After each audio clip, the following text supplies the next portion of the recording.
Hello everyone, I'm Ben Johnson and this is the Perpetual Chess Podcast. On Perpetual Chess, I have weekly conversations with chess players, personalities, authors, and adult improvers about their lives, their careers, and about chess improvement.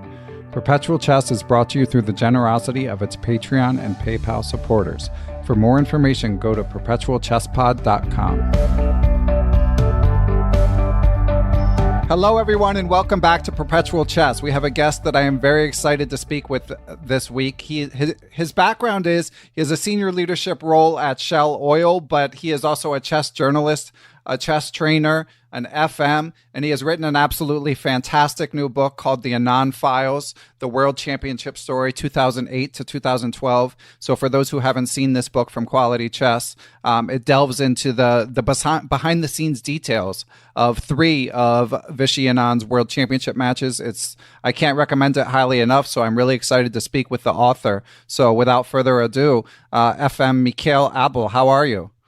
I'm doing great. Thanks, Ben. And I'm really pleased to be on your show. It's such an honor. Oh, thanks. Yeah. I mean, this book is right in this show's wheelhouse because we talk chess improvement, but we also talk chess life. And we like to there's no detail nothing can be too detailed in terms of the life of a chess professional, especially someone at the level of Anand.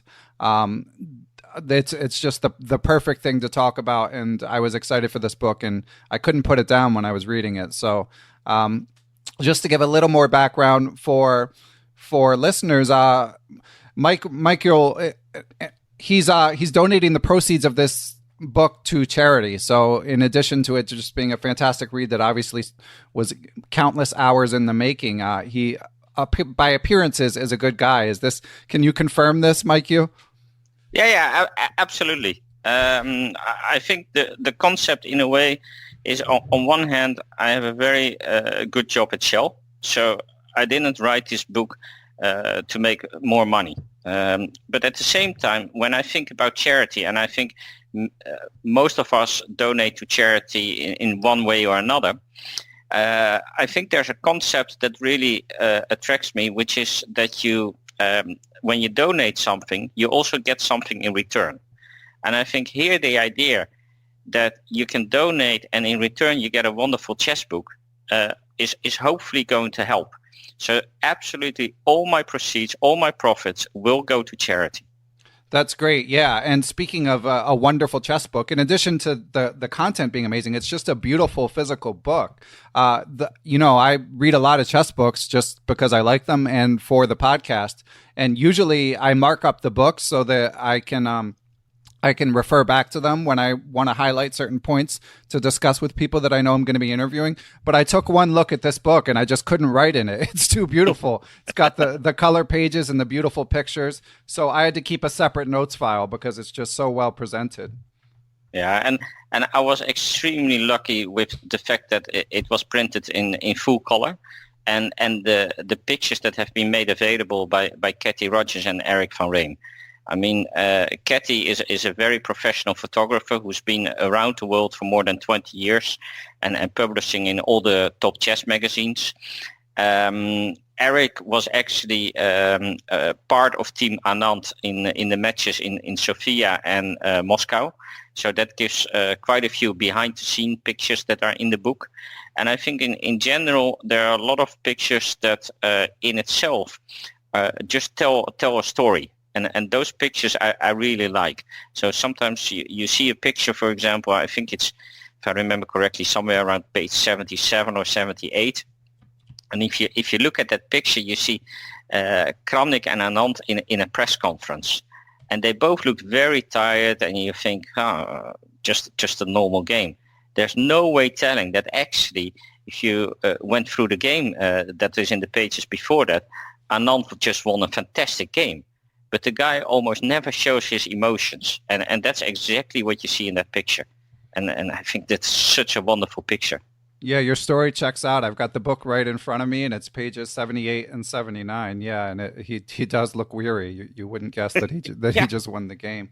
But before we get more into the contents of the book, Michael, I thought it might be helpful or interesting for me and for other listeners if you take us from the initial spark, the first idea that you might want to take on a project of this scope?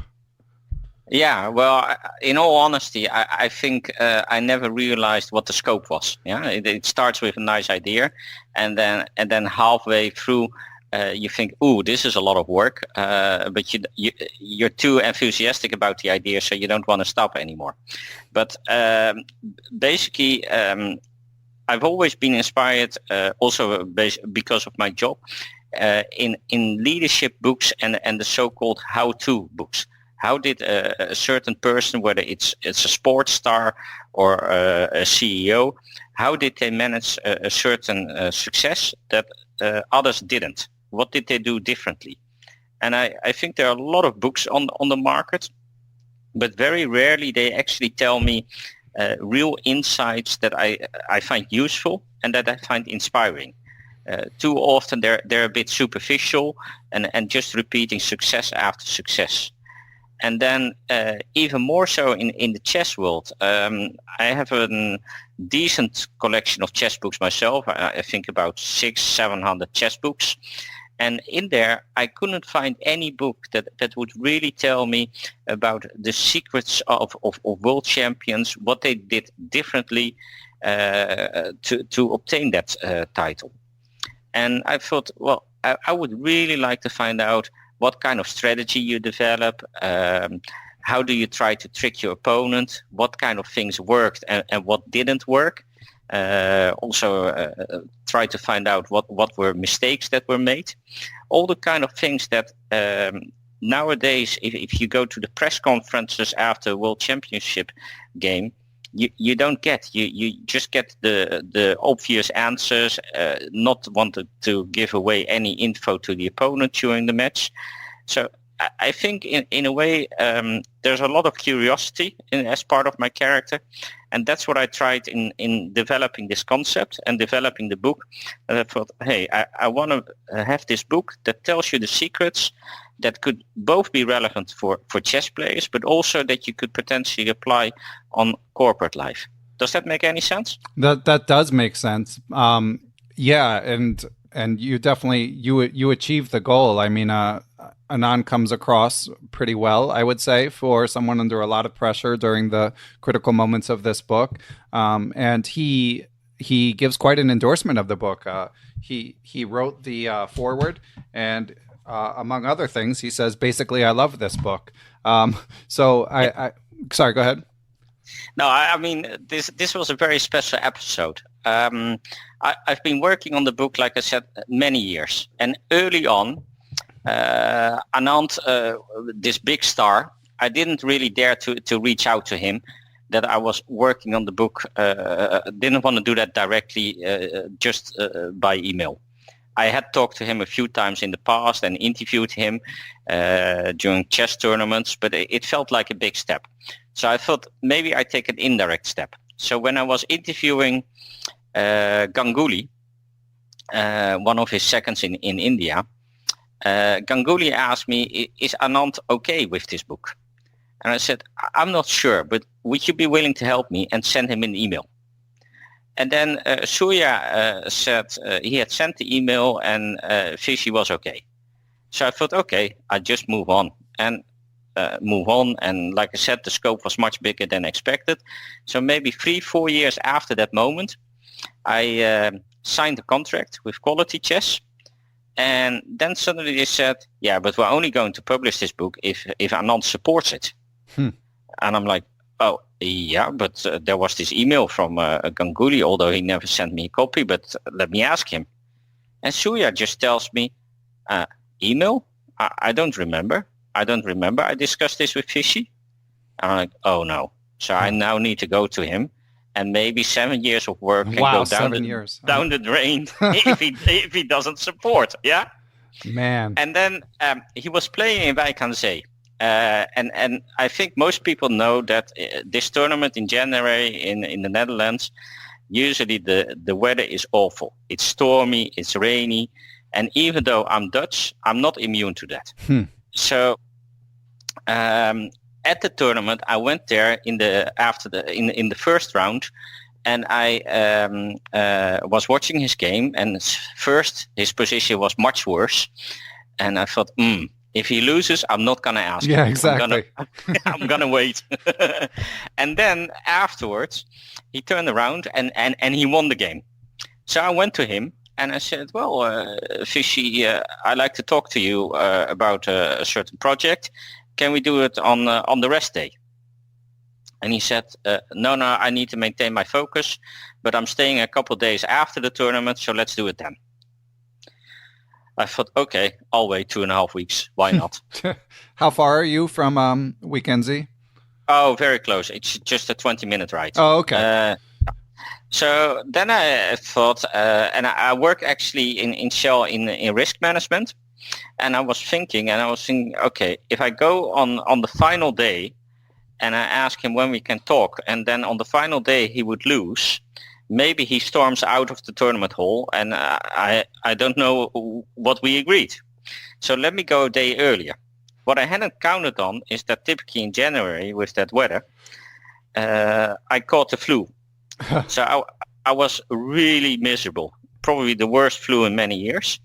And actually sitting at home on the Saturday, the 12 of the 13-round tournament, I was thinking I have to go. So I literally drank 1.5 liter of Diet Coke just to be able to stand on my feet. I drove to Wijk aan Zee. I grabbed a chair in the press room and didn't do anything until Vishy was ready. And then I waited till he came out. And I said, hey, Vish, we were supposed to discuss this after the tournament, Monday, Tuesday, when you want to do it. And he told me, oh, no, I have other plans then. Why don't we do it tomorrow? So on Sunday, again, I had to drink 1.5 liters of Diet Coke with the flu, feeling miserable, going to the press room, sitting there again. So he's ready after the game, and he comes over, and we have this short chat, and I say, well, I've actually written this book, and I would like you to read it and write a foreword. Yeah, that's okay. If you email it to me, then I'll send it to one of my helpers, one of my seconds, and they can read it. And I said, no, Vishy, I want you to read it. I've interviewed all your helpers and your seconds. Oh, you want me to read it? But I'm quite busy, etc. May take a bit longer. So that's fine. Take all the time you want. And this was end of January, and I had a mental note that in May, if I would not have heard from him, I would chase him with an email. And then suddenly on a Friday afternoon in April, I received this email from him with, I think, 2 words. See attachment. So I opened the attachment. It's an audio clip, and it's literally the entire forward as it's now in there. Oh, wow. I was jumping out of my chair. I was so nervous. I thought maybe he doesn't support it at all. The entire audio clip was exactly what you now read in the foreword. And had he been in touch with Quality Chess, with unbeknownst to you during this period, or he just went ahead and wrote that forward without talking with anyone? Without talking to anyone. Wow. That's a great story. That's amazing. And so take us through the feelings, like when you're sitting there in the press room, how nervous were you? I was extremely nervous. I mean, I was feeling miserable. And you only get maybe two minutes to convince him to actually read the book, to endorse the project. Yeah, and I actually wanted him to write a foreword because I thought that would be much stronger. And there were so many different scenarios already when I prepared for that 2-minute chat in terms of scenarios running through my head, what could happen and how he could answer. It's almost like a chess game. You try to anticipate and try to think, how do I steer him in the right direction? Yeah, it's impressive that you were ready to make sure that he read it, because in those situations, often you're nervous, so you want to go along with what the person suggests. Yeah, and I had to push back because indeed, he was first thought was, oh, I'll give it to one of my seconds, and I thought that's not what I want. Yeah. Thank you for sharing that story. That's amazing. But rewinding a little bit, so at the beginning of the 7 years, what was your first step for writing the book? Who did you contact first, or what did you write first? So I first contacted Peter Heine Nielsen. And he had published already some info on some of the match games in a Danish chess magazine, Skakbladet. And I think most of the issues you can still find online. And basically what I did is that I translated them with Google Translate. And I started interviewing Peter Heine. He was initially very willing to cooperate.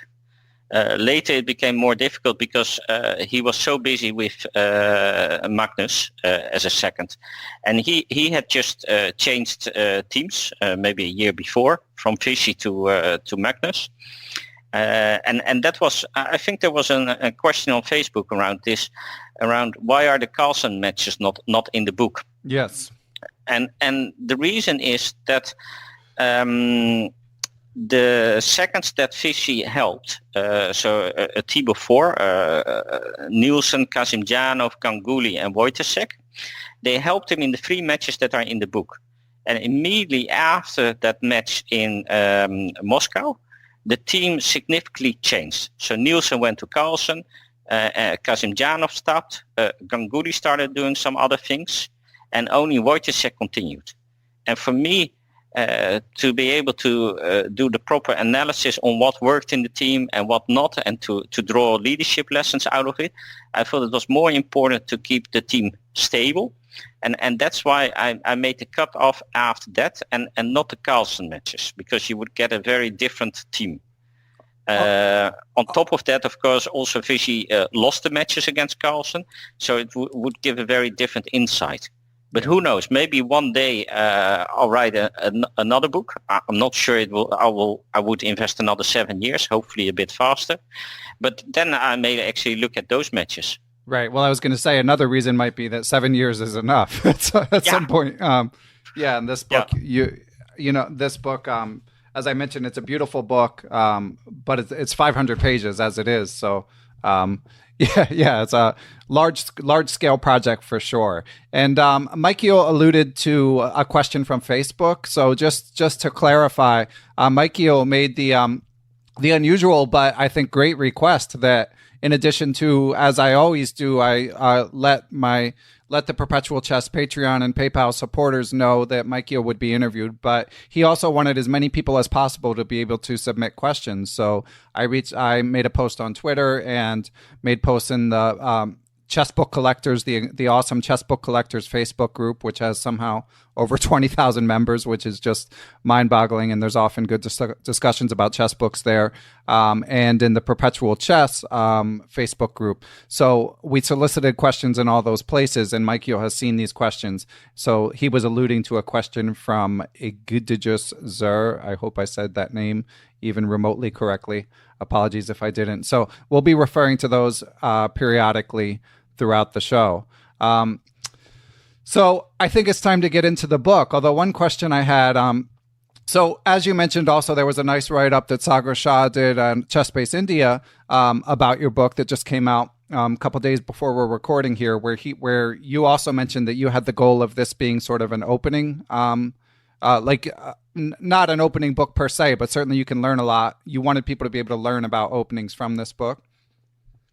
Yeah, I think there are basically 3 different levels in the book. So what you want is, first of all, a collection of fantastic games.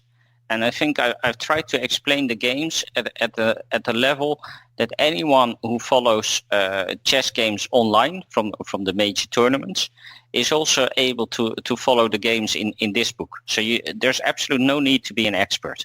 For example, I've tried to put in as many diagrams as possible, so you don't need to take your board out. Yeah, of course, if you want to, it can be wonderful to play overboard, but it can also be very nice and relaxing just to grab the book and go from diagram to diagram without trying to put 10 moves in your head, because for most of us, that's not possible, and you just lose interest in the games. Well, in itself, I think there's some really fantastic games in there. Some of the wins that Anand played against Kramik are just incredible high level. And I think he admitted that himself, that it was probably the best chess he ever played.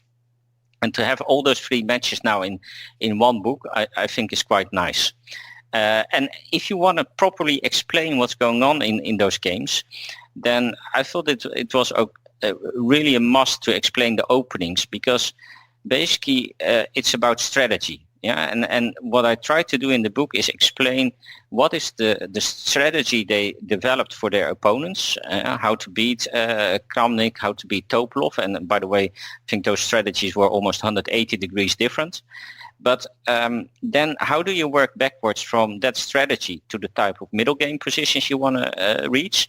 And from those middle game positions, what type of opening lines do you then need to play? And basically from those opening lines, I tried then to put in the book not only what was actually played on the board, but also what else was prepared and what were some of the other options, and did we see those other options coming back later in other tournament games. And some of those have still not been played. So there's also some novelties still in the book that you can still use. But I think they give very good background on a number of lines. For example, very topical nowadays, if you want to try to beat the Sveshnikov, which Carlsen has made tremendously popular. I think there's fantastic theory around this in the Gelfand match against with the Rossolimo. So I think, there's good theory. But I think that's only one part of the book. I think the second part is that I referred already to is then also around the leadership lessons. Yeah.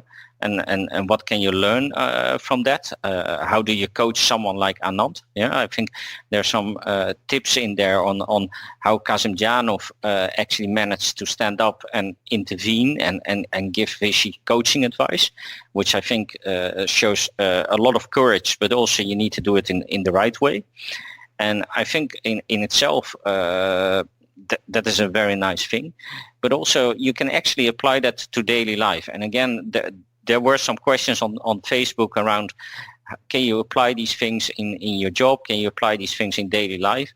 I think lots of these things, how Anand managed his team, how they developed as a team, how you bridge different cultures, how you work with setbacks, all those kind of things you'll find back in the book. So I think that's a second layer, besides the fantastic games and the opening theory. There's this second layer on leadership lessons, like any, I would say, inspirational leader book has nowadays, whether you take someone who climbed Mount Everest or other kind of big journeys. I think you also find that in this book. Yeah, there's a lot there for sure. Listeners, we're going to pause for a minute to tell you about a potential holiday gift for yourself or for another chess enthusiast. It's the Strong Chess Robot Square Off. It has a beautiful chess set, automated movements, and you can connect it to apps like chess.com, or you can just play the computer. Order now at squareoffnow.com and enter the online coupon code SCHACH, SCHACH, for a 20% discount. That's at squareoffnow.com. This ad is brought to you by the Satrank Multicultural Chess Club. If you're in Cologne, Germany, you should stop by it and say hi. More info, as always, in the show description. But now it is back to the interview. So I think there's a couple threads to pursue from what you were just discussing. But let's stick with openings for now, because I was really struck. As you mentioned, there's good Sveshnikov insight from the Gelfand match, also a lot on the Moran. And I was just, the depth of the research. I mean, there was one line that I think was over 30 moves given. So was that daunting for you? I mean, you're a strong player, but you can't know every opening 30 moves deep. So how do you approach that? Yeah, I think this was a lot about preparation. And it leads into the question someone asked me in terms of, and I think it was an honest question. Were you actually the right person to write this book? Were you qualified? And I think initially I had a lot of hesitation, and I threw away maybe 5-6 different versions of the manuscript initially, because I thought it was too boring and not the page turner that hopefully it is now. So I felt quite insecure, as you also can tell from the story I told about approaching Vishy for his support. I didn't have a lot of credentials, and you feel, am I actually the right person? But with hindsight, I think there's a very big advantage on me writing it versus an insider. So if you have Nielsen writing on Anand or say on Carlsen, then what you get typically is a very positive outlook on how things went. And what I actually tried to do in the book is to bring balance and also show things that went completely wrong, or show things where they had fights over in the team. And I think when it came to getting that info, that's where I come to my word preparation. I needed to prepare a lot before I interviewed any of these seconds. Because if I ask the standard questions like, can you tell me something about this game? I will only get the positive things. So typically what I did is before my interviews, I would go over the game and I would try to study all the relevant theory that was in that game, plus any of the games that the seconds played in the years after and before that game. And basically I made a study of that particular opening then, even before I started the interview.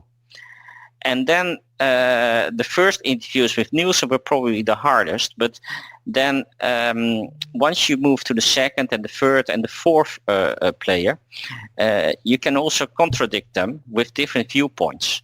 And with that, you try to get them to the more uncomfortable situations where you say, hey, but I learned this. Why didn't it work? And they start opening up more and more, instead of staying in the comfort zone, which is their initial reaction of just saying, hey, everything was honky-dory, it worked perfectly, we had a nice novelty, and we won. Yeah, that was the initial response you would typically get. So I think on the openings, a lot of preparation, but also on the questions. And then, in a way, I try to trick them. And hopefully you find that back in that not everything in the book is described perfectly, but also lots of mistakes and things that went wrong. Yeah, it's amazing. It's kind of like it's like a thriller narrative, because you really get a glimpse of what the seconds are going through in terms of like trying to guess what the people are going to play. And then, of course, that, when they put in many hours and maybe they have a novelty somewhere that they've devoted like a month of their lives to, they want to see it played, So of course, there's going to be competing interests and rooting interests that are, of course, they're rooting for their team to win, but they also they want certain things to see the light of day. I remember Kasimdzhanov in the most recent World Championship match. He was, of course, headed Fabiano's team, and he was saying that only 1% of the work that's done for a World Championship team ever sees the light of day in a World Championship match. And I found that really surprising when he said it, and I didn't really have the context to understand it until I read your book. Yeah. No, indeed. And I tried to put in the book, I don't know, I probably didn't reach the other 99%, but a large portion indeed that what never got to the board, I did get out of the interviews. And I think with that you get a great overview of the lines that were played in the match. And I think also some of those lines have been kind of forgotten, but if you start using them nowadays, I think they can be very effective. For example, this line in the Moran, which in the book is called Kasim's baby. Right. I think it's extremely dangerous to play. Yeah, you can probably score a lot of points with it. Yeah, it'll be interesting to see how this stuff makes its way into the chess world, how popular it becomes and stuff like that. Another follow-up on the topic of openings. This is Patreon question from friend of the podcast, John Hartmann, who also, of course, does book reviews for Chess Life magazine. He also loved the book for what it's worth. So I don't know if he'll be able to get it into Chess Life, but if he does, I think you'll be happy with what he writes. So here's what John asks. He says, what kind of preparation work besides opening did Anand do? In the book, we hear a lot about opening prep, but one would think there's more to World Championship prep than openings. Actually, there's a little bit more, but not so much more. So it starts with actually profiling your opponent. But that's more a job for the seconds than for Anand. because in a way he knows his opponents already so well from the many years that they've met each other in tournaments, that profile in his head is more or less ready. And the seconds will do then an extensive profiling based on all the games someone has played. And maybe sometimes there are some additional insights that Anand may have missed, but it's moving it from 95% to 100%. 95% the profile is already in his head, and of course he's such a fast thinker, in such a high speed, and having these fantastic insights that it's very hard to tell him something new about Kramik or Topalov or Gelfand that he hasn't realized himself. Yeah. But it starts with that profiling. Then the second part based on that is really having a discussion on what type of positions do you want to play against that person. And that's a lot more relevant than in tournaments, because in tournament you just play one game against that person, and almost anything could work for that one game. One game openings, but also one game ideas. It's much less relevant in terms of getting someone in your own territory or moving away from his territory. In a match, that's extremely important. And it's that whole strategy around the type of play you want that plays a key role. And I think in the book you see the opposite sides versus the match against Kramik and the match against Topalov. And also that's maybe not in the book, but when you think about Anand's predecessors, I think Karpov is very much known for a certain style, and Kasparov also. And I think when you see certain games and you don't see their names, you can still recognize this is Karpov style, this is Kasparov style. I think Anand to some extent is being a bit less recognized as a famous world champion, because he doesn't necessarily have his own unique style. And I think that that's part of time, also with the engine power nowadays.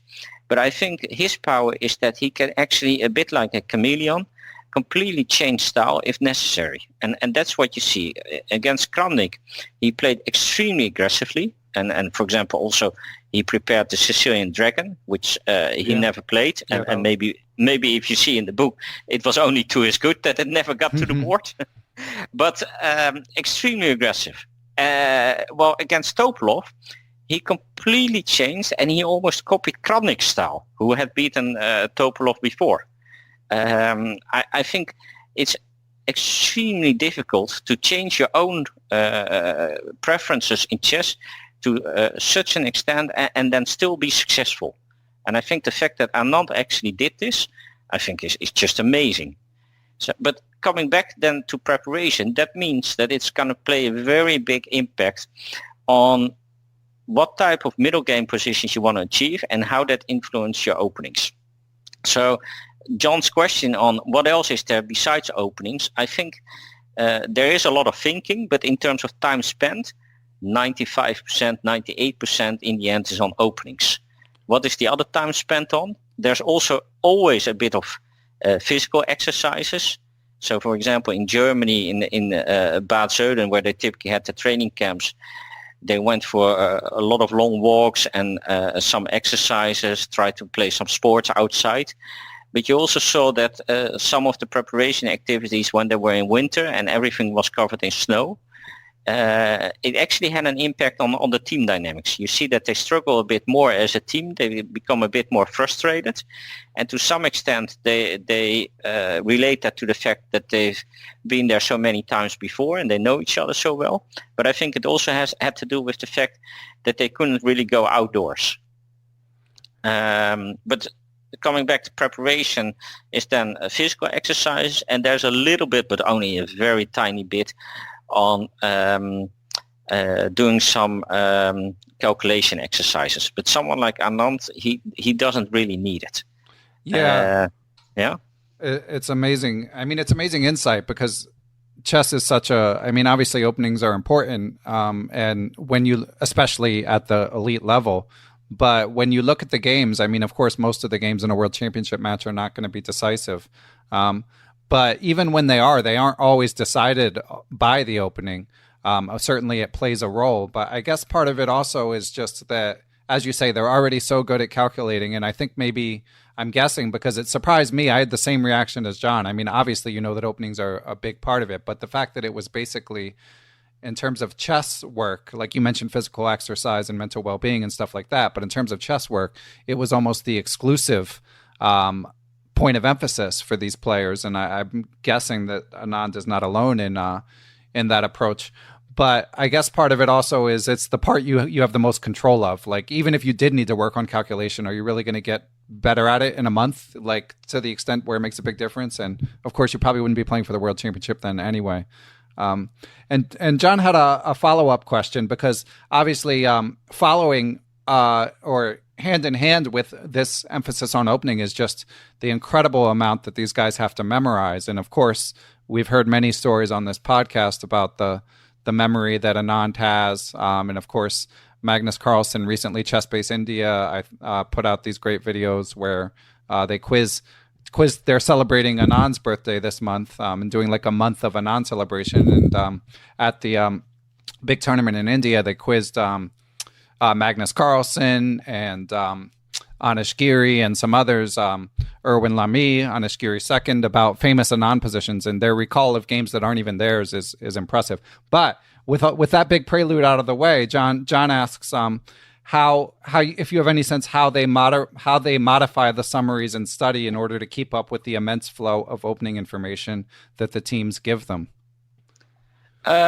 Yeah, and by the way, I thought it was an amazing creative video that Saga Shah put together. Yeah, he's been. I mean, Chess-Base India is always great, but the last month or so, they've stepped it up a whole nother level. It's been awesome to read and watch. Yeah, I don't think it exists, but I would be happy to grant an Emmy or an Oscar to Saga for this idea and how he executed it. Yeah, I agree. So much talent reflected in that video.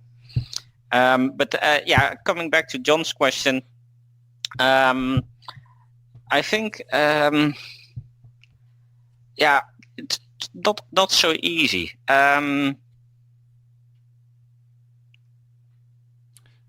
I don't know then. So it's it's questions of if they have memory tricks or if it just comes naturally to them to memorize this much theory. No, I mean, there's a limit to it. On one hand, all these top players have photographic memories, but the reason I'm hesitating a bit on how to answer it is that they have photographic memories, and it's also clear as you get older, you start forgetting things. And it becomes a little bit less. And it was clear that in the match against Gelfand, Anand was forgetting things and didn't know exactly how certain things were anymore. Or maybe even things they had recently shown to him. But then the question was, is this now because of getting older that he starts forgetting it? And that was typically the reaction in the press. But actually, I think when you read the book, you see that it had more to do with the fact that this was the match where he prepared both one e4 and one d4 with white. So in that sense, that doubled his repertoire for white already. And then on top of that, Gelfand played openings that they didn't properly prepare for. So an enormous amount had to be done during the match. With preparing the F3 Grunfeld, which is a huge complex. I think you can write an entire book on just that line with transpositions, for example, to Samish King's Indian, but also lots of new theory to be developed. And the Sveshnikov was also completely unexpected. So I think if you put all that together, it probably was too much to remember everything. And I think because of that, there were certain lapses. Now, the team saw that happening, and they also actually already before they started the match in Moscow, Anand had played a tournament, I think the Tal Memorial. And he started well, but then he ended not so well. and this also struck his confidence. And I think at the top level, playing with confidence makes a very big difference. And it's one of the things that these top players all think about, how to arrive at the game with a good level of confidence and how you can influence that. And it's something the team also thinks a lot about. So how do you speak up towards someone like Anand, but also how do you make him feel good, both before the game but also after the game? So one of the things that you see is that the team often struggles with what type of info to share with Anand after the game and what not. So did you have a winning position and did you miss something? Yeah, maybe, but it wasn't so easy.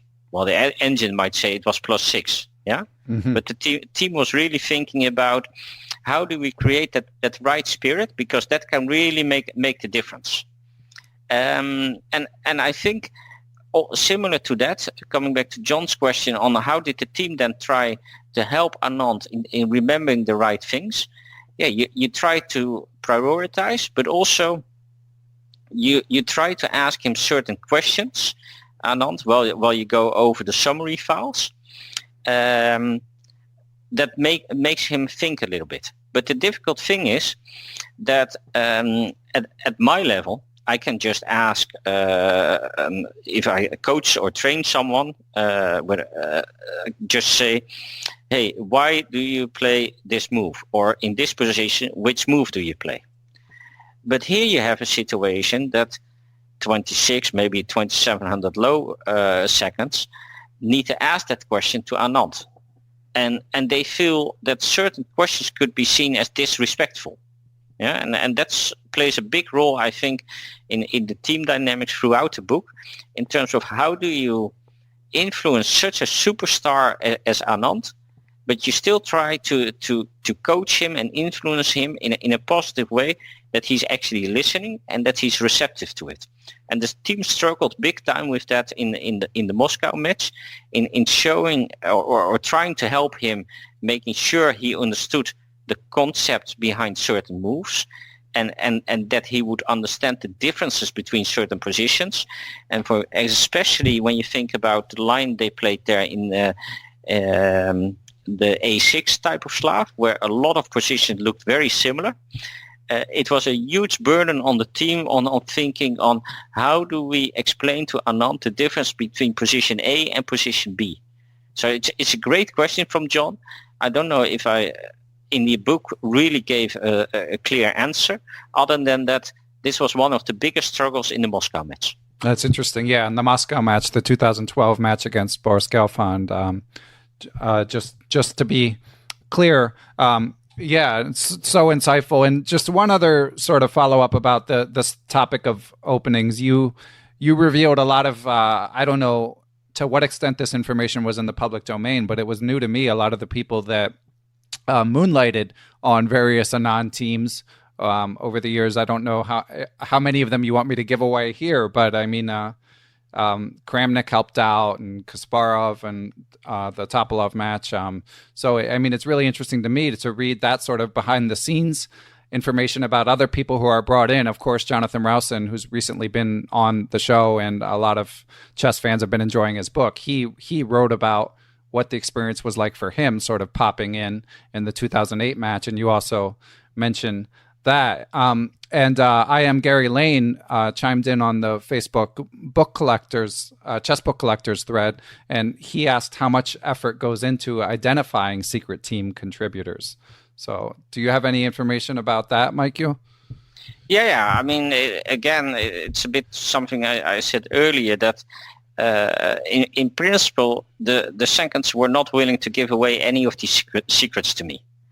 So it was about preparing for the interviews, and then suddenly you start noticing that lines that were played, or maybe lines that were given to me in say the Sveshnikov, for example, the Rossolimo, that you say, hey, they've analyzed this and that, and I see in the database that 8 months later, after the match, person X plays a game with with White.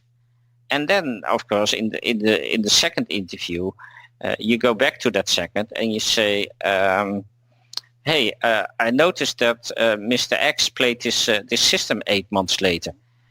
Did you guys work with him during the match? Yeah, and that's how you try to trick them in revealing. Yeah, you should be a detective. Yeah, even then there are a few cases where my suspicion was confirmed, but I was told not to put a name in the book. So there are still some secrets out there where basically the agreement is that it stays a secret.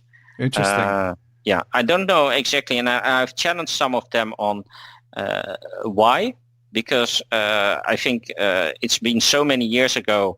Why I don't think it could damage anyone. But there are, kind of silent agreements that this information will be kept secret. There are also other things that I found out during the book process that I've deliberately not put in the book. So, for example, you will not find things on financial terms and conditions, because I don't think it was so relevant to write about that. There's some other things that basically I want to provide a balanced view in the book. Things that can go wrong, things that went well, but I didn't want to damage anyone. The idea is that everyone played a fantastic role, and hopefully you get that out of the book, but you also see that they're all human. So yeah, they also make mistakes. Yeah. And speaking of financial terms and conditions, I know that you didn't get into that too much, and I certainly understand that it's basically a private transaction between the parties who agree to it. But I did find it interesting when you were telling the story of Wojtasek initially getting involved, saying that he didn't even ask, like, what does this pay? Does this pay? He was just like, all right, I'm in. It's Team Anand. Let's do it. Yeah, and it was the same with Ganguly. Yeah, he also didn't ask any questions. Fantastic to work for his country's hero, and like chess god, unbelievable. And I think that's one of the things. Again, I don't have a lot of writing history. So one of the struggles I had is that I put those lines of text there, 3-4 lines around how Ganguly perceived it. But the challenge for myself was, do I make clear enough to the reader how big the gap was between Wojtasek and Ganguly versus Anand in the first match? Does the reader actually understand that? Because, like you said, Ben, it's a bit of a page turner, and I was afraid that sometimes people would go too fast to the next page and not realize, because it's only 2 or 3 lines of text, how big it is. And it's those kind of things I put a lot of thought into, and I'm still not sure I did it in the right way. Same as I said, sometimes the picture tells an entire story instead of a full page of text. I think the book sometimes asks also for reflection moments. Otherwise, you finish it too quickly. Yeah, I'll be rereading it at some point for sure. But I do want to just pull a little more on Gary Lane's question, because I think his specific question was about sort of counter intel. So, and I know that you had you had a nice quote or a nice little nugget from Peter Heine Nielsen when he was putting together the 2008 team, or when they were doing research, where he mentioned that he had seen in a DVD that Kramik did about his match with Kasparov, that not only did Kramik look at all the openings that Kasparov played, but he tried to look at all the openings that members of Kasparov's team played. So I think what Gary is getting at is, do they make active efforts to determine who's helping the other team during the match? I think, it's not so easy to say what is active. I think they do ask a little bit around, but at the same time, what you see is typically that the team is locked in the hotel room and therefore not really connected to a lot of people, and you can chat a little bit online with other GMs.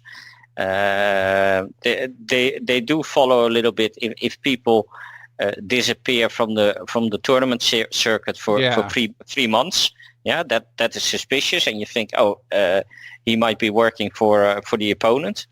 I think so that's a bit the intelligence they do. I think, for example, in the recent Carlsen matches, for a long time, or maybe even during the entire match, Caruana didn't really know who was all working for Carlsen. And maybe it's also not so relevant nowadays anymore.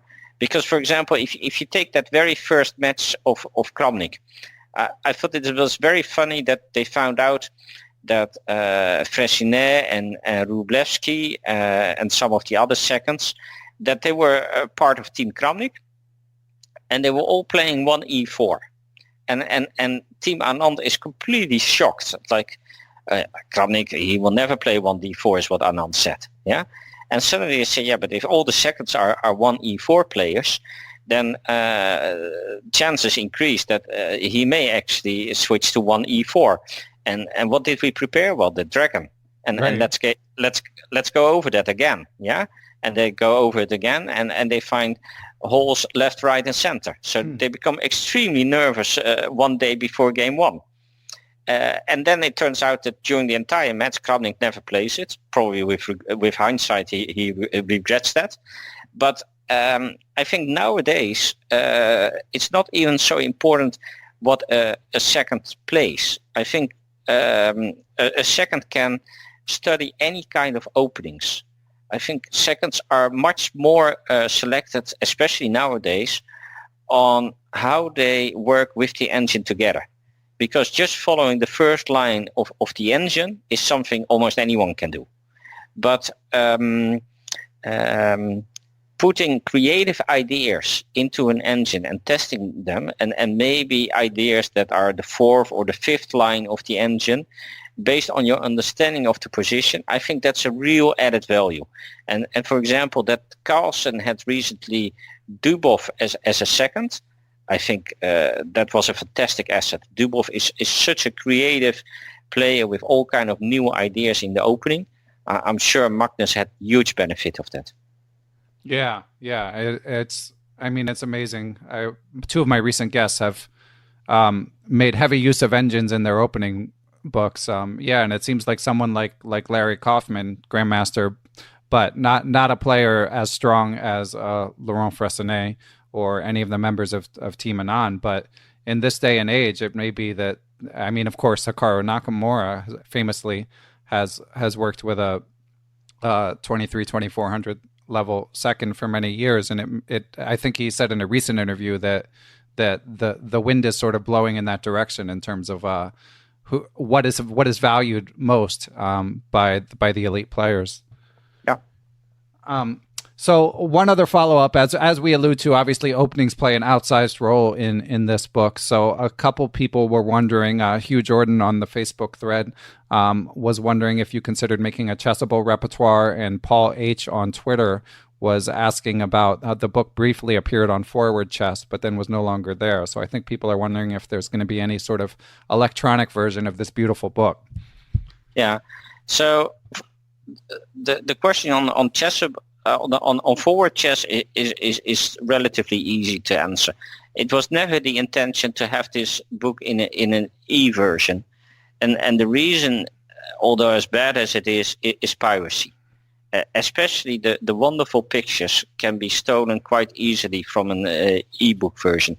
You can make print screens and do all kind of things, and that doesn't do justice to the high quality work that Cathy and Eric have produced.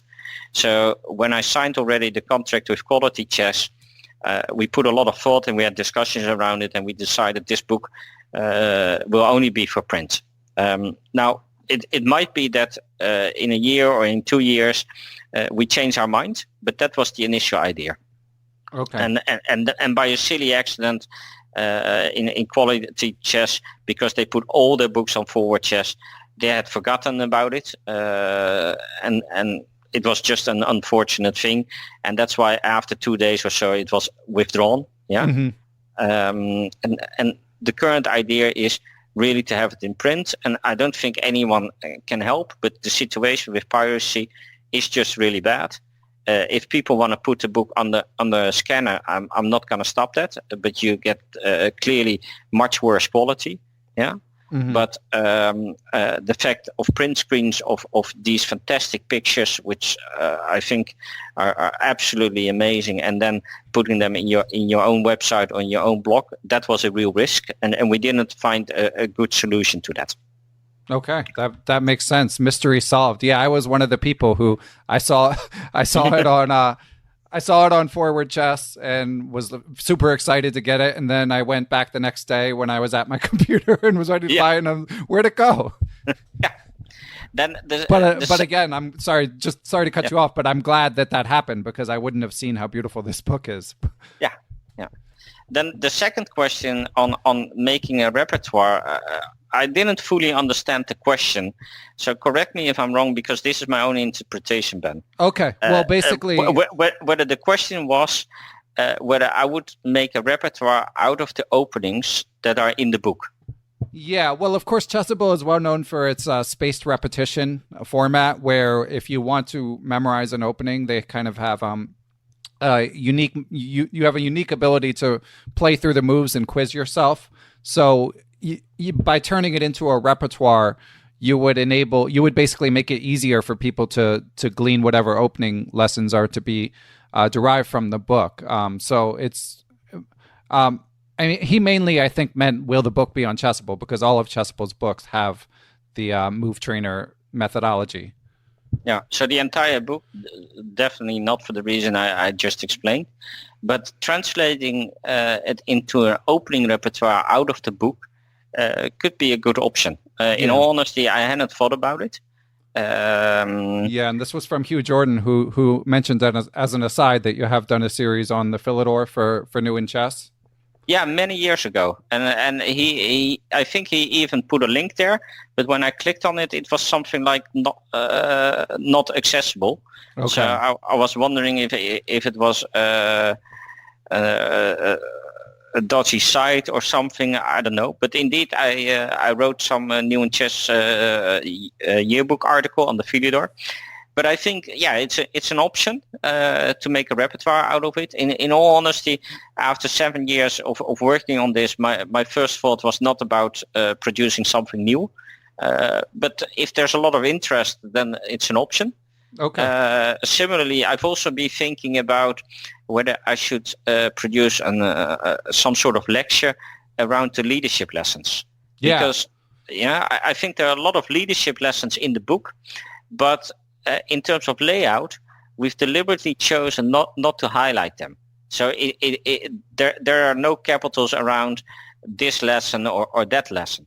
So making a kind of summary and then a lecture and potentially either giving those lectures in the corporate world or over internet, that's something that's been on my mind. Okay. Yeah, and that brings us to, we had a few questions along those lines, including one from recent contributor to the podcast, Reuven Fishers, and Reuven asks specifically, what lessons can we learn from Anand's team regarding leadership and personal growth that we can use in our daily lives off the chessboard? So, not to step on your future presentation too much, but what do you think the take-home lessons are? What comes to mind first for you, Michael? Yeah, so indeed, I would need to do some more work around it. But to give some examples, I think, first of all, around how you develop or maybe even how you select a team. I think quite a bit of thought went into selecting the different team members. And it was clearly not randomly or just selecting some nice friends or something. No, it was a very deliberate strategy around each person that was chosen.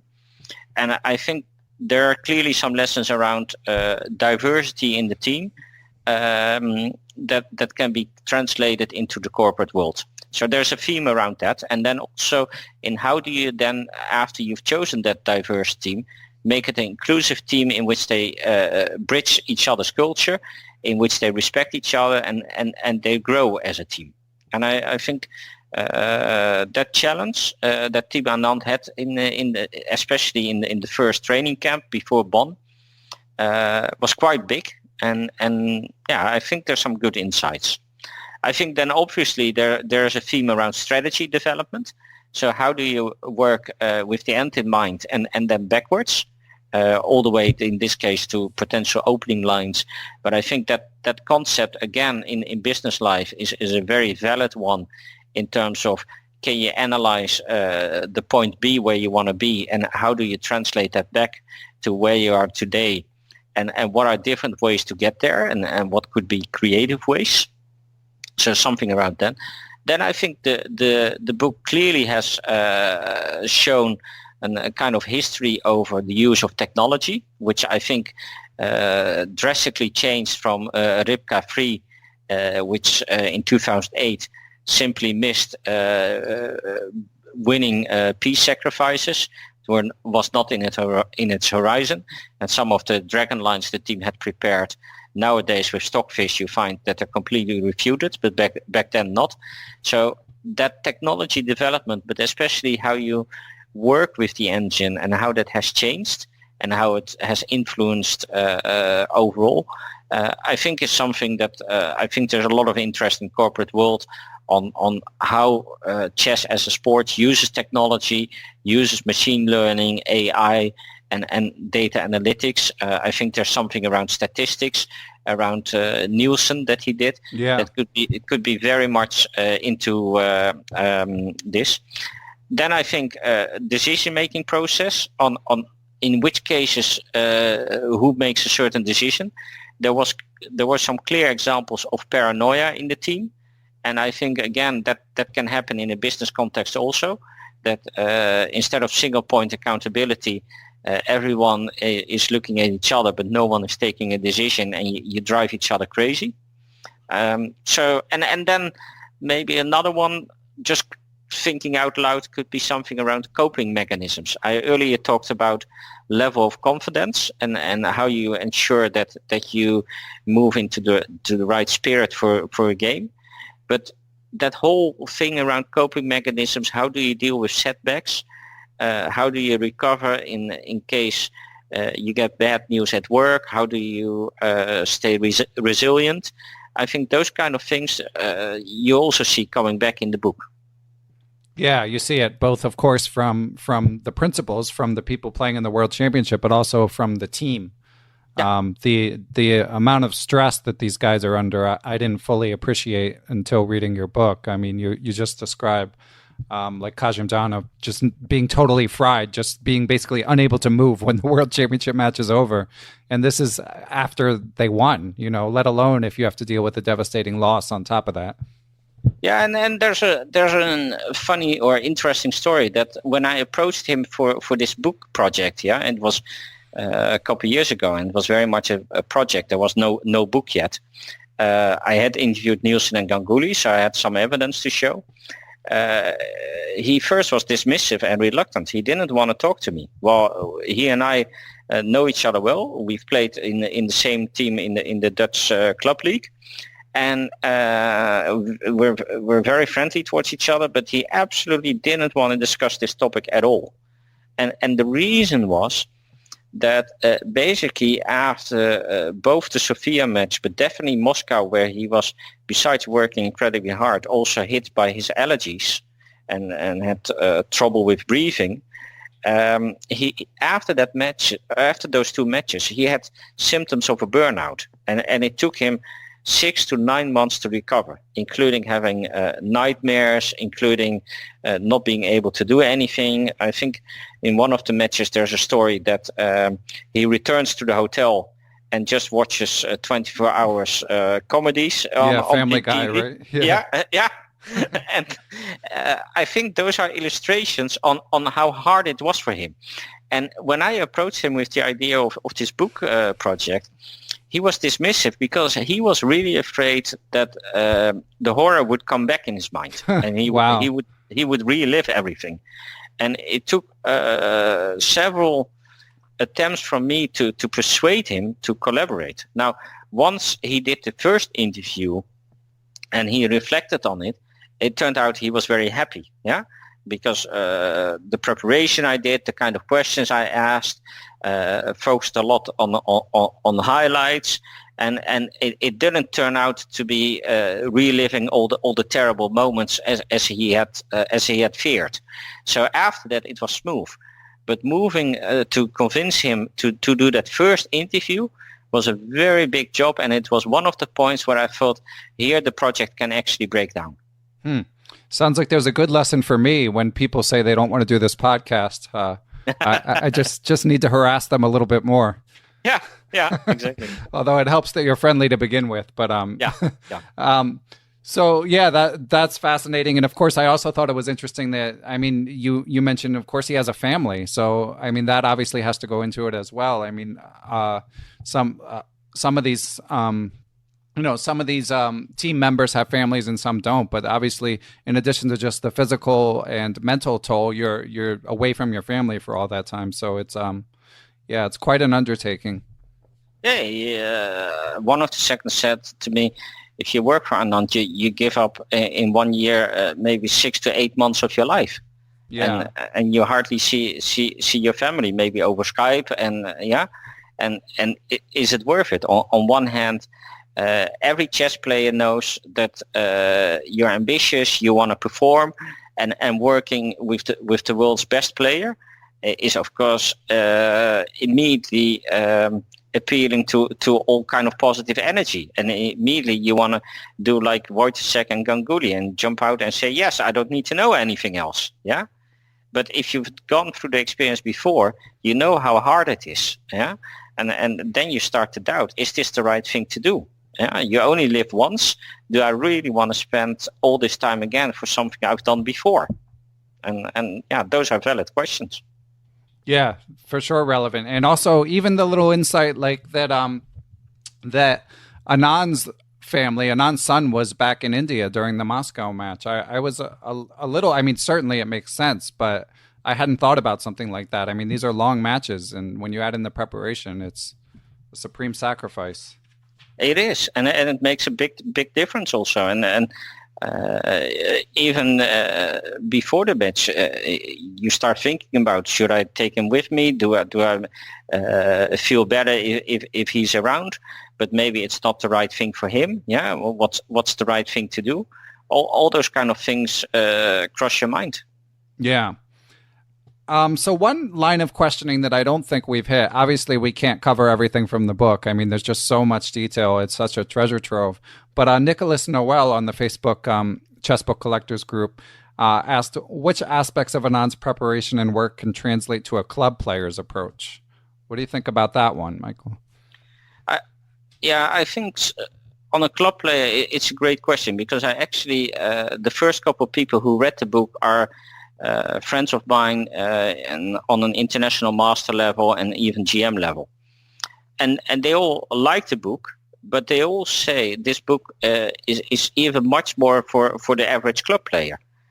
Because I think, and also thinking back about the time when I was coaching and training lots of club players, when you think about enjoying chess and improving as a chess player, which I think every club player wants, although you know you're never going to become world champion anymore, you want to improve. And why? Because improving gives you energy and makes the game more fun. So I think ultimately, if you think about coaching and training club players, it's very different than juniors. Juniors, it's all about giving them the right type of exercises and go as fast as possible. When club players want to be trained, they want a combination of what I would say entertainment and inspiration and some good lessons learned. And you need to have that in the right balance. And that's what I try to achieve in the book. That when you read it, you feel inspired. When you go over the games of Anand, you will never play at his level, but hopefully you get inspired by the beautiful things that he created. I would say some of the games are a piece of art in a way. Yeah, if I think about the Nimzo Indian game he won in the bond match against Kramik, where he puts all his pieces to the back rank and it's just a fantastic concept actually. And then he starts slowly pushing Kramnik back. It's just amazing and very original. I think I could never play like that. But is it inspirational? Absolutely. And with that, I actually play myself on a much higher inspired level, more confidence by my next club match. And I think that's important. So I think that's one thing for a club player to get out of this book. It's inspiration. I think second of all, there are just a lot of lessons learned around opening theory that directly translate into your own play. Yeah, the type of positions you want to play, but also I try to explain every opening idea about what's the concept behind it. Why are certain moves being played? So like I said, every 3-4 moves there's a diagram. I think there's a lot of text around what is the idea behind a certain line, why was this chosen, why other alternatives not. So I think that should also help a club player. And then thirdly, I think just the normal things that we talked before a little bit in the leadership space, but how do you cope with a setback, or how can you benefit if you notice that your opponent is not completely fit that day, is not feeling so well? What type of game should you aim for? All those kind of things you can find back in the book. You're an excellent book salesman, Michael. It's a shame you're giving the proceeds of the book away. Well, I never studied sales. I'm actually a finance and accounting background, so it's a nice compliment, I guess. But I think I do need help in terms of maximizing the proceeds for the charity. Yeah. Yeah, there's no way I'm going to sell a lot of books by myself. So indeed, it's word of mouth and hopefully people who become enthusiastic and who like the idea. And do you have any thoughts yet about what charity you might give the proceeds to? Yeah, there are several thoughts. First of all, in all transparency, my royalties will only come in after year one. So there was no advance like many other chess authors do receive. I didn't, and so I still have time. It will be around November next year that I will receive the first royalties, and I have time to think. And this is not. You may have noticed that in the foreword I put my email. Now I'm not hoping that everyone will put forward their own charity. That's not the idea. The idea of the email was that people can interact with me if they have questions and on the book or thoughts or want to have coaching or lecture. That's very much welcome. But in terms of charity, I am still a bit open-minded. And there's basically two categories, which I would say the non-chess versus the chess ones. So in the non-chess ones, I'm currently thinking about something around climate change, which I think is very high on the global agenda of everyone. And I think many chess players have the intellect to understand what a big risk it is to our planet and that we should really do something about it. And every small step, I guess, can help. So I'm not saying it's a specific charity in itself yet. I need to do a bit further research. I also want to make sure that these are charities that have proper credentials and do the right thing and don't have large bureaucratic organizations. But that's a category. The other category would be in the chess world. And then I'm thinking obviously about things like chess for kids, but also lots of people like yourself, Ben, and people like Mark Crowder, lots of people in the chess world who do, I think, the right thing for us as chess players, make it a nicer and happier world. But a lot of those initiatives are not sustainable financially, and they're dependent to some extent on donations. So clearly that's also high on my list to help that. Like I said, it's supposed to be an inspiring book, and hopefully with that, I can contribute to other inspiring people. Wow, that's great to hear. And obviously, Mark Crowther is just an absolute saint for the work that he does. This project is my baby, and I love it too. But I do this part time. Mark is blood, sweat, and tears all the time. Yeah. And I have a few suggestions for both of the realms you mentioned, both climate change and, of course, chess projects. But we'll keep those offline because it's ultimately your decision. So just wrapping... Sorry, but to be very clear, so the idea is not that there will be the Michiel Foundation and I'll take the CEO position and I'll right, create to pay yourself a nice salary. Okay. Yeah, that's absolutely not the idea. Okay, cool. Well, I think we've hit most of the major topics. I would like to hear a little bit more about your chess before we let you go, Michiel. So you play in the Dutch league. How often do you get to play aside from that? Yeah, so this is a really sad story. So I played a lot up till about 2009, I think, 2010, around that stage. And then two things happened. One is I started thinking about this project, and especially as of 2012, that took away most of the time to spend on chess. It was like a job on the side next to my full-time job. The other thing people may recognize is that as you grow older, it's harder and harder to combine a more than full-time corporate job with also playing chess actively. It's somehow your brain gets exhausted and it's very hard. And you keep thinking, oh, maybe I should resign from my job and just play chess. Yeah. Right. Yeah. And I'm thinking back about some people may remember more than 20 years ago, Mick Greengard was writing this blog where he was displaying his lifestyle of a New York flat with chess all day and some pizza boxes. And it sounded like a paradise to me. And I'm still thinking, yeah, maybe I should do that, yeah? Mm-hmm. But in the end, you still need your corporate job to pay the bills and maybe also to keep yourself a bit sane and not just play chess. So as a result, that's still a dream at some point to only do chess. But for now, there's the balance with the corporate job, and I find it very hard to combine both. But now that the book is finished, I'm actually starting playing again. I won my club match a couple of weeks ago after blundering a pawn in the opening, or blundering, but basically thinking I would have compensation, which I clearly didn't. But luckily, I managed to turn around the game. But I think that was more due to luck than to wisdom. And I certainly hope to play more. I also hope to play one or two tournaments next year again. And to get back to chess coaching, which has always been a passion of me. Okay, and as you said, your email address I'll put in the show description. But before we let you go, and yeah, I mean, by the way, of course, I relate to a lot of what you said about the competing voices in one's head about wanting to play chess, but balancing it with other life considerations.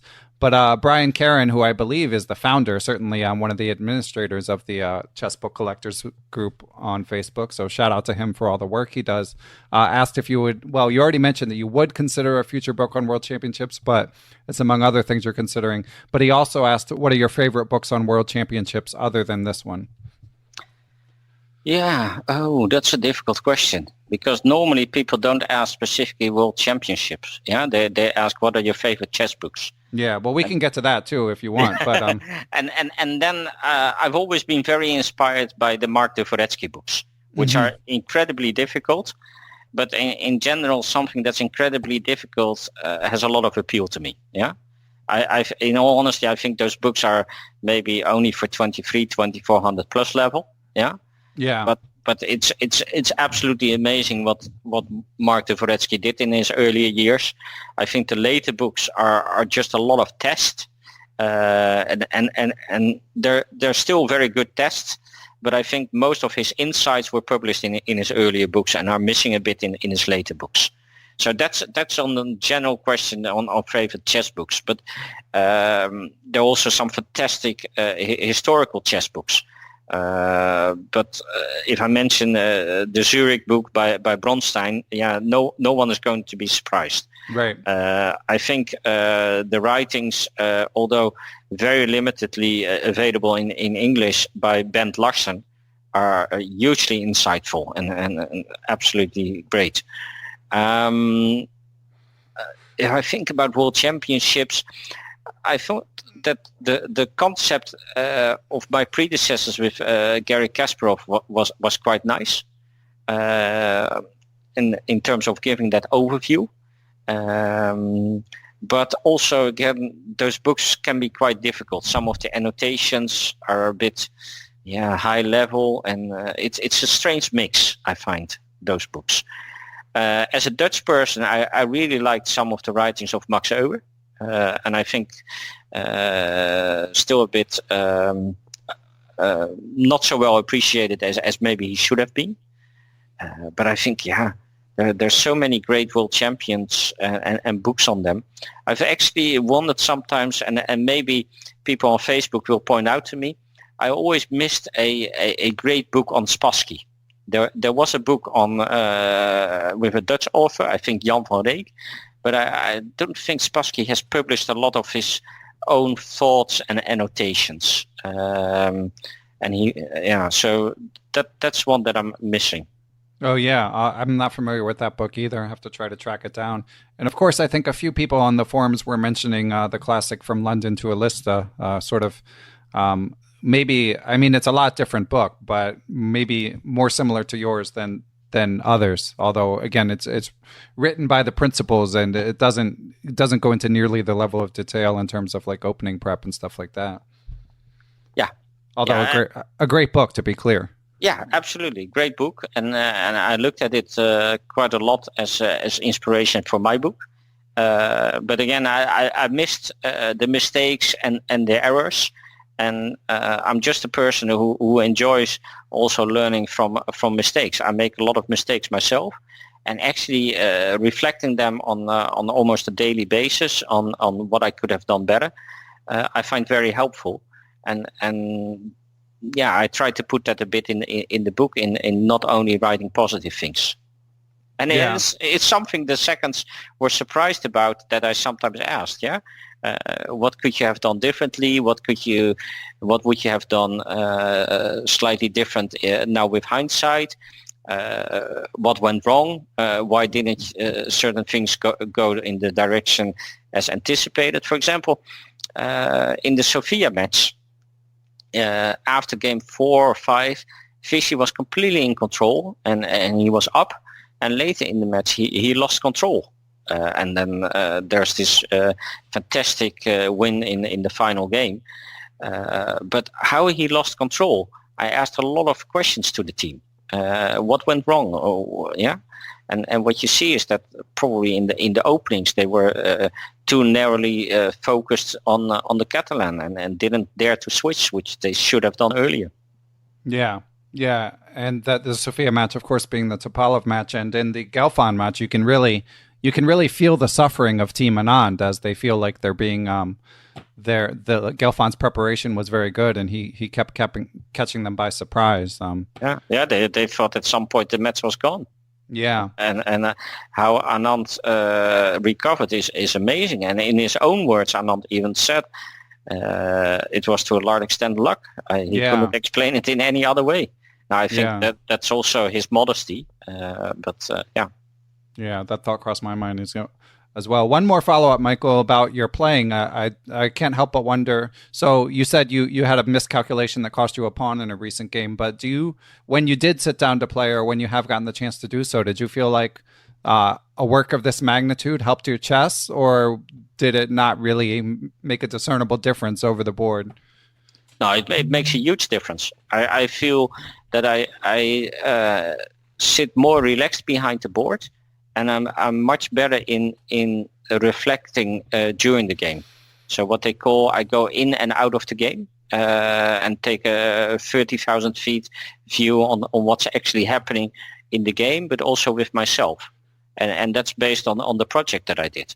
I think before I wrote the book, a game for me was hard work. Was first remembering theory and trying to play those moves quickly, and then going into a lot of calculation mode. Maybe also because of the earlier mentioned Dvoretsky books. Yeah, and I would try to calculate my way all the way out, and I would also always strive for very complicated positions. I think now with the book done, and also in the recent game, I'm much better in observing during the game what the flow of the game is, and how I feel. Do I feel tensed? Do I feel disappointed? And I think with that, I'm better in correcting during the game myself towards the right focus and the right attitude, and also changing from calculations to asking questions more like what is it my opponent is aiming for, or in this case, when I had the lost position, what would need to happen to turn it around, and start thinking more about those kind of questions instead of just calculating and seeing one losing line after another, and then making some desperate move which is maybe even worse than all the options you considered. And I think this is really a reflection of the work I've done. Okay. So listeners, if you want to get better at chess, all you have to do is spend 7 years writing a 500-page chess book. Yeah, that's all. Nothing to it. Okay. Well, Michael, I want to thank you again. I mean, this book is just so good. I mean, you've uncovered so much detail that previously might not have seen the light of day. I mean, there's only, we're talking about maybe 10 people in the world with access to this information before you brought it out. So we may or may not have been able to see this, and for you to have devoted this many years to it and this much attention to detail, and then on top of that to do it for free is just I can't thank you enough for the book and for taking the time to do this interview. Oh, thanks, Ben. I really appreciate, and there's one plea, and that is I really hope we can keep the dialogue going. So feel free to connect with me on Facebook, on Twitter, or send me an email. Yeah, it's like you said, it's been a labor of love. I try to inspire people, and I really enjoy it when I get reactions, when people have questions. So please don't be shy, whether it's next week, next month, in 6 months. I very much welcome any type of reaction. Okay, yeah. So you guys can chime in, the Facebook Chessbook Collectors, the Facebook Perpetual Chess Podcast page, and I'll of course link to your Twitter handle as well, and your email address will be in the show description. So look forward to continuing the dialogue, and good luck with the book. I mean, I'm everything I've heard has been good, and I loved it. So I think you'll continue to be lavished with praise for all of your work after all these years. Thank you, Ben. Thanks for having me, and I thought it was absolutely wonderful to have this chat. Thanks to everyone who helps make Perpetual Chess possible, most of all to my producer, Matthew Passy, but also to everyone who helps spread the word about the show, whether via word of mouth, positive reviews on Apple Podcasts or other platforms. All of that stuff helps more people find out about the show. But most of all, I want to thank the people who support the show financially. You guys have enabled me to continuously work to improve and now expand the Perpetual Chess podcast offering. So for that, I am forever grateful.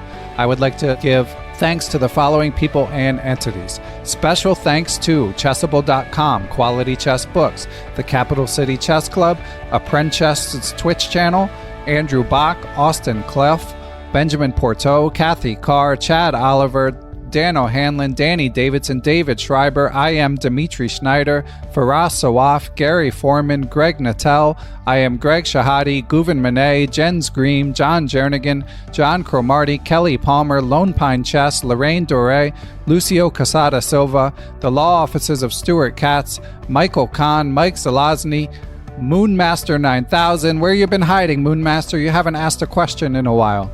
Reuven Fisher, Seattle Chess Club, Thomas Stonix, Thomas Tachenko, Todd Bryan of Strong Chess, Todd Kennedy, and I would also like to give thanks to the following people and entities: Aaron Waffler, Ace Vallega, Adam Ralph of ChessEngland.com, Adrian Gutierrez, Alex Pejas, FM Andre Terakov, Andrew Perry, BetterChessTraining.com, Bill Moran, Brad and Andy Rosen, Brett Howard Lynn, Brian Mullis, Chad Hilton, Chris Balcom, Chris Flanagan, Chris Wainscott, Christopher Baumgartner, Christopher Chabris, Chris Lott, Christopher Wood. I am Christoph Zalecki, aka Chess Explained, Coach J's Chess Academy, Courtney Fry, Daniel Gell, Daniel Ginsberg, Daniel Lucas of US Chess, Daniel Naylor, Dave Saylor, David Cramley, Dalen Shelton, Dwayne Edmonds, Ethan Smith, I am elect, Donnie Ariel, or possibly not I am elect. Either way, Donnie Ariel, Fox Valley Chess Club, Frank Tortoris, MD, Gary Andrews, Gary Lewis, Geert Vandervelt of Chessable, Gerard Barta, Giovanni Russo, Han Shu, Harish Srinivasan, James Banastia, Jason Anfang, Jason Woolham, Jeffrey Martello, Jerry Wells, JJ Stranad, John Fernandez, John Fontaine, John Hartmann, John McMurtry, Jordan Goodwin, Justin Gardner, Jen Shahadi, Joel Rocky, John Thompson, GM Josh Friedel, I am Kare Christensen, WGM Katerina Nemtsova, Kelly Palmer, I am Kostya Kovutsky, Krishna Gopala Krishnan, Larry Ryforth, Laura Belyavsky, Martin Knudsen, Matthew Passy, Matthew Tedesco of SeattleChessMeetup.org, Mechanics Institute Chess Club of San Francisco, Michael Allard, Miguel Aristide, Mr. Mike Shahadi, Nate Salon, Neil Bruce, Olaf Mueller-Michaels, GM Pascal Charbonneau, Passy Passanen, Paul Bain, Paul Clarkson, Paul Swaney, Paula Santana, Peter Lux, Peter Merrifield, Peter Sodi, Randy Temple, Ricky Grijalva, Roy Yearwood, Ryan Berg, the Say Chess YouTube channel, Scott Doherty, Scott McKinnon, Sebastian Finsterwater, WGM, Tatyav Abrahamian, Tim Brennan of TacticsTime.com, Tim Seymour, Timothy Ha, Tom Edsel, Tomas Komanich, Tony Rotella, Tyrin Price, Victor Vrancoulge, Wayne Beam, William Brock, William Peterson, FM Zhao Chang of Chess1000.com, and last but never least, Zhivko Stoyanov. Thanks, everyone. I will catch you guys next week.